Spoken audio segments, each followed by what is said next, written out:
Shepnaz podcast begins now. Welcome to the Shepnaz podcast. I'm Joe, and I'm your host today. Yesterday, we had the fun and privilege and honor of getting to meet and know a little more about Jeremy Height, who is coming this Sunday to the Gahanna campus to share with us. And Pastor Tim is in with us again today. And we're going to talk a little bit more about kind of what you might be talking about this coming Sunday, and also what the Lord is doing in your life and where you may be headed. So I'm going to turn over to Pastor Tim. Pastor Tim, would you bring us in? You bet. Well, it's good to be here once again, and if I can, I'd like to put in another plug for listening to yesterday's podcast, because as we were talking with Jeremy and hearing about his story and his call, there was an answer that he gave to a question talking about how do you go into a new place? How do you go about trying to know how to share your faith? And I'm not going to take anything away from what he shared yesterday, but I would encourage our listeners to go back and to listen to that, because it's something we all as believers need to follow in our lives as God calls us to reach those that are around us, whether it's somebody over the fence, our neighbor, or somebody at a coffee shop. Clearly, Jeremy is very much a caffeine enthusiast, and you will hear that you'll hear that a little bit in yesterday's podcast as well. But for today, we're excited to hear about this call that Jeremy has, and Jeremy and Reetu, his wife, and their 3 children, to head off to Croatia.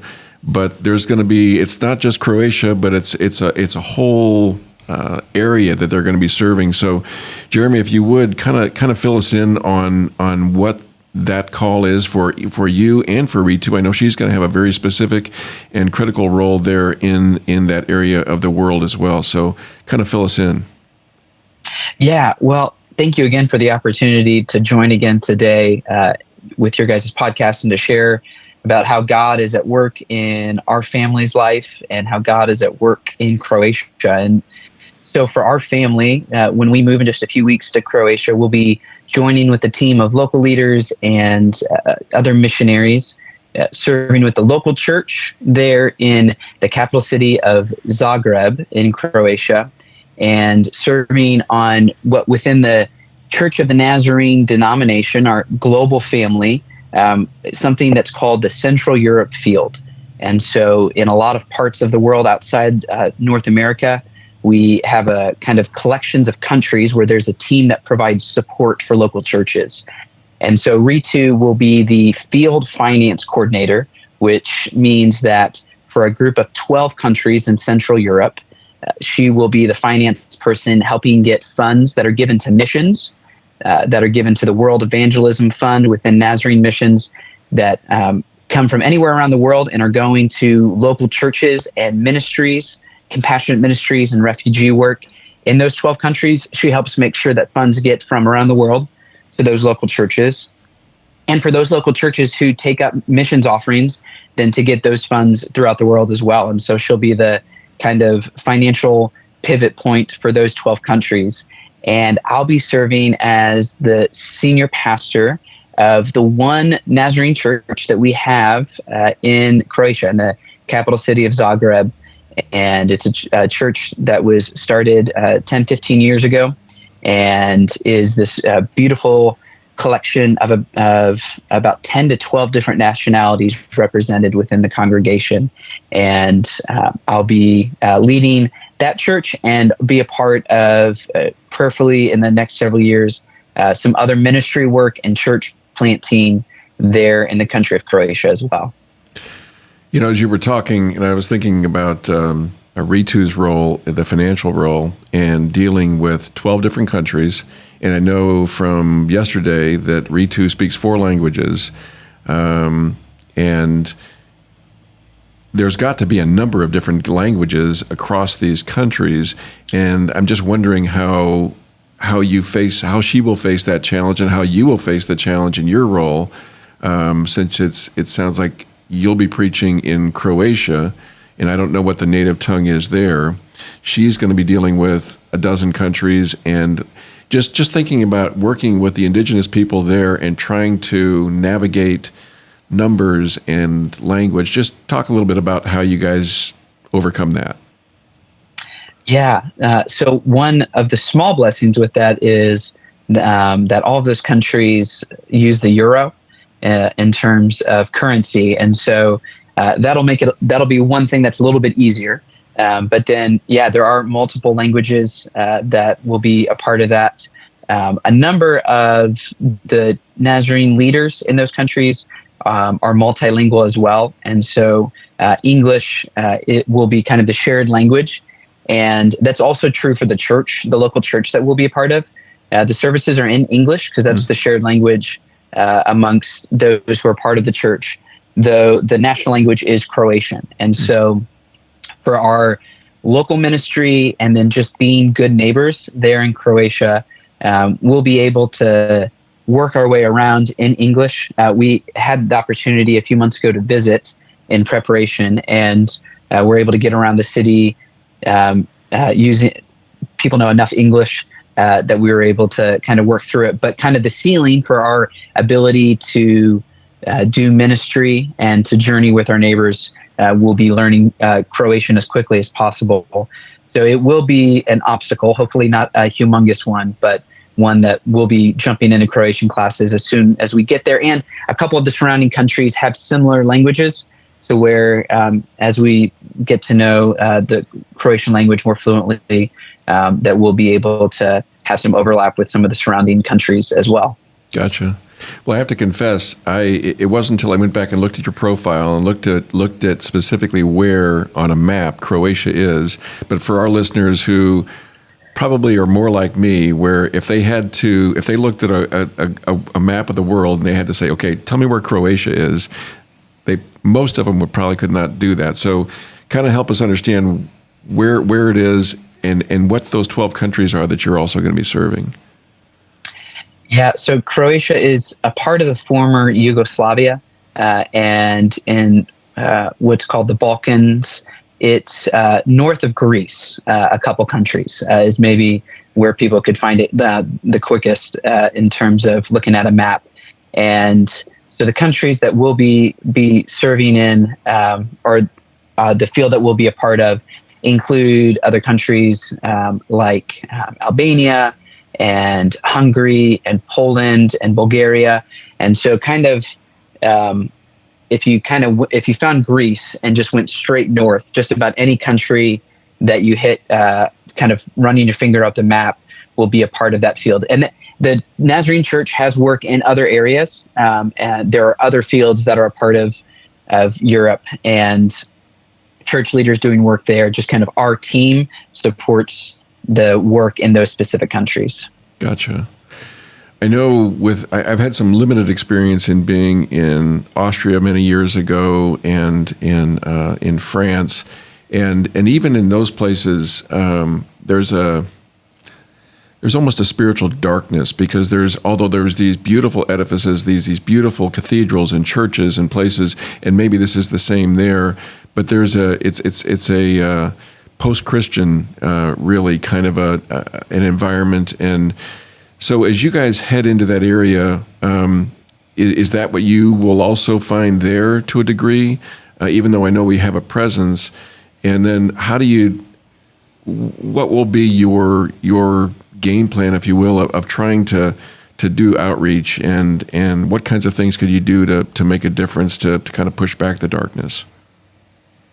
Yeah, it is a country that statistically is predominantly Catholic, but it does fall in the same category as you mentioned of other European countries in terms of, in a lot of ways, being post-Christian, and the Christian faith being more cultural, if anything.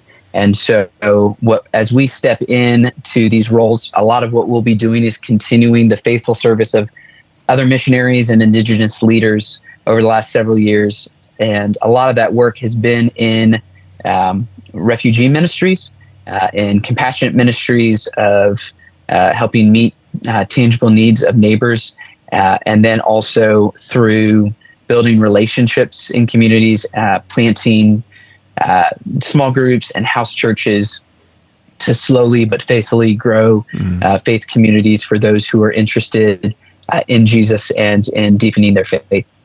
Gotcha. I know the Church of the Nazarene has many institutions of higher learning in different parts of the world. What's the closest institution like that to Croatia? Yeah, for Europe as a whole, there's a college. It's called European Nazarene College that is almost exclusively online and provides online classes, and then they have learning centers. And so in some countries and in some areas, if there's a group of people who are interested in getting certificates or bachelor's degrees or pursuing ministry courses, they can do so through European Nazarene College. Gotcha. Will that be a part of your role at all in terms of trying to help find leaders who can continue to minister, especially indigenous people who can relate even more openly, perhaps, and be able to share their story? Yes, yeah, and that as our prayer is and will continue to be, that God continues to raise up laborers for the harvest field, from the harvest field. That college is a big part of equipping those who are being raised up to lead. So as those who feel called into ministry in some format start to do courses, helping coordinate their academics will be a part of my responsibilities in terms of coordinating Nazarene church work in the country. Gotcha. So for the people that are listening today, how can they best support the ministry that you and Reetu have been called to there in Croatia, and to just come alongside you? Yeah, first and foremost, through prayer. It is something that we need all the prayers that we can get, and something that I feel one of the things that I appreciate about, at least in the United States, and I feel like in other countries in recent years, kind of a refocus on the importance of prayer, because it's not just, good thoughts and feelings, but it is something that truly is central to our walk with Jesus and journeying with others. And so for us, we need all the prayer partners that we can have in this journey for our family, for our kids. Our kids are 7, 4, and 2 years old. And I think our 4-year-old has said it well, that she's excited to go, but she doesn't want to leave. Doesn't want to leave our church family, our home. And so if you could be praying for our kids during the season of transition, and for the church that we'll be joining there as they go through a pastoral transition. One of the things that I love about the Church of the Nazarene is that we ordain and raise up men and women in pastoral ministry.